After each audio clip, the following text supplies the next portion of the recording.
Adam Ant. Born Stuart Goddard in London, 1954. Aged 12, his mum becomes a housekeeper for Paul McCartney. He meets her there regularly, even gets to walk Paul's new sheepdog, Martha, to the envy of the Beatles fans waiting at the gate. He doesn't meet him, but remembers once hearing him shout, "Is my shirt ready yet, Betty?" She wasn't there long. Macca does give her a signed pre-release copy of Revolver to give to him though, which takes pride of place on his bedroom wall. A school prefect, 6 O-levels and 3 A-levels, he's no mug. Drawn towards creativity, he buys a bass guitar and joins a band while studying graphic design at Hornsey College of Art. His first band, a 50s-inspired rock and roll act, Bazooka Joe, are supported by the Sex Pistols, playing their very first show. Mainly covers, spitting on the floor, acting like pricks, but they have an energy and attitude that leaves his dick feeling small, leading him to leaving the group. Now 22, and recently married to his college sweetheart Carol, he struggles with being a husband, living with a partner and her family. Scarred from years of listening to his dad bully and beat his mum, on top of undiagnosed mental issues, his emotions overflow, and he attempts to have a permanent sleep. Despite failing, it's at this moment in 1976 that Stuart Goddard dies and Adam Ant's born. Adam, the first man, and Ant, a nod to their strength and intelligence. Together, adamant, a proclamation of his determination. His new band, the Ants, start writing and playing their first shows in 77, soon changing their name to Adam and the Ants. They appear in the 1978 indie film Jubilee, after Adam's spotted in the street. They also score a 2-single deal with Decca Records and release Young Parisians, but it fails to chart and they're dropped. They quickly sign to independent label Do It, who see their potential, releasing S3x in 1978, but it also fails to chart. They released their debut album, Dirk Wears White Socks, and although the single from the album Car Trouble, featuring a pre-Culture Club John Moss on drums, also fails to chart, the album becomes #1 in the first ever official indie chart. He finds himself in the company of Malcolm McLaren at an event. The Pistols split earlier in the year, and having him manage them would be next level, so he asks. Malcolm smells blood and shows interest, but insists on being paid £1,000 for 1 month of advice and guidance, a consultant of sorts. He finds the money and advised to adopt a pirate American Indian image, experiment with tribal and galloping rhythms, even providing him with a mixtape that he should take influence from. He tells him that the future is music videos and that he should paint a white stripe across his face. Adam goes away to regroup his thoughts and ideas, but on his return finds out that Malcolm's taken the whole band and replaced him with a 13-year-old girl, naming them Bow Wow Wow. He thinks that Adam's 5 head makes him look like an old man and knows that it's only going to get worse. Thanks for the grand and the band. He's been mugged off, and they're going to beat him to the post with the old tribal pirate punk shtick, but he finds comfort in the bosom of his newest toddy, future actress Amanda Donoghue, keeping his nuts drained and providing emotional support. He quickly dusts himself off and makes contact with original Susie and the Banshees guitarist, Marco Perroni, who picks him up and refocuses him. The band name is yours. You paid £1,000 for Malcolm's idea. Fuck the lot of them. And together, they embark upon reinventing the sound, whilst Adam puts the final touches to the image. The end result convinces CBS to sign them to a 5-album deal, where they release Kings of the Wild Frontier, a thunderous blend of tribal goth glam splashed with war paint and punk attitude.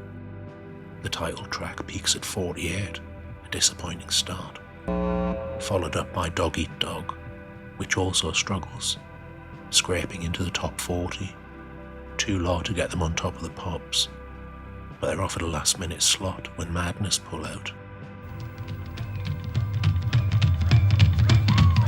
15 million people sat in front of their massive tellies with a cup of tea and a sandwich, hear the sound of war drums.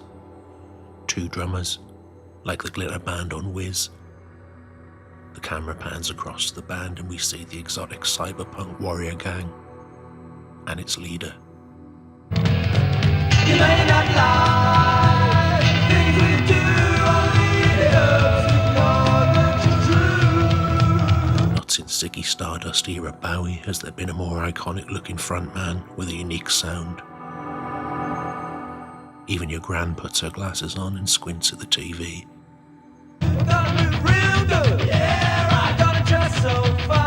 A great looking band, dripping in brooding sexual energy. Even Marco looks vaguely fuckable, in the right light.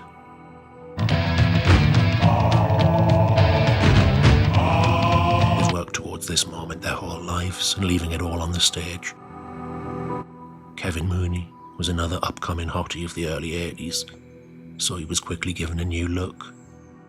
Rock and roll pirates, armed and dangerous. Just look at that pistol. Be careful it doesn't go off in there. He's renting his jacket from a props department, previously worn by David Hemmings in 1968's Charge of the Light Brigade.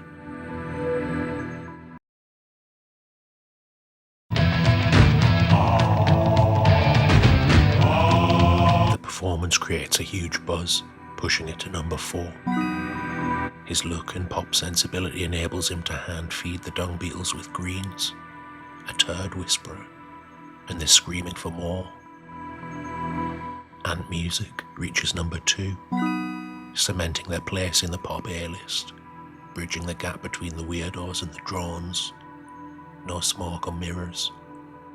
Decca Records grabbed the opportunity to re-release Parisian Girls, and this time it goes to number 9. So Do It Records decide to re-release Xerox.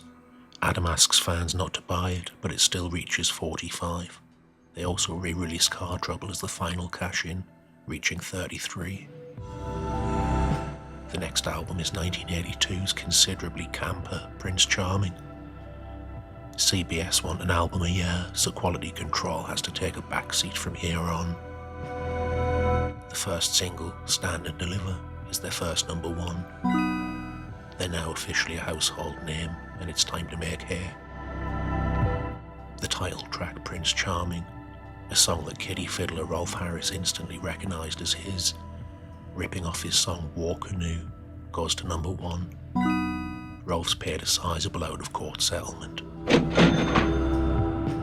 Finally, the Ant rap, predating British hip-hop pioneers Wham by a year. The decision to release it would have been influenced by Blondie's recent Billboard number 1 with Rapture, but other than their trademark Burundi beats, there's very little to latch onto here. A studio in-joke that went too far.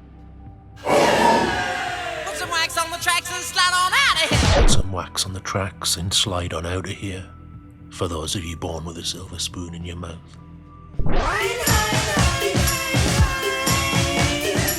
The video's like a bad trip. Adam's of course the knight in shining armour, trying to save the Scouse princess, Lulu. He lays down bars about how the punks don't like him, but that he couldn't give a fuck because he's got it all. I got the moves, they got the groove. So many dogs and they all prove they rock the tempo on the shelf. Bit of the rap thing. He's now wearing an integrated hairpiece to hide his bald spot, tied up with a cute little scrunchie. He's even got the lads looking like cunts, with their hands on their hips like working girls. Marco, Merrick, Terry Lee, Gary Tibbs and yours truly. Marco, Merrick, Terry Lee, Gary Tibbs and yours truly. It's the closest we get to a chorus, but a nice list of the musicians he's about to make unemployed. Without the video, it's a fun novelty album filler, great drums. But as a single, a great example of the power held at this moment, still reaching number 3. Everything he touches, or has ever touched, turns to gold, and now, McCartney's bringing his kids to meet him. Recognising an opportunity, AJ Records released 1978's Deutsche Girls, and it goes to number 13. He now has 7 singles in the charts simultaneously. Talks of rebranding into a solo act have been going on for a while. The name Adam Ant is bigger than the band's name, and more marketable. Bassist Kevin Mooney walked earlier in the year after losing interest in the panto vibes and watered down beer. Now half the band are using drugs, so he pulls the plug. CBS agree to the change, and that's the end of the Ants. Peace and love.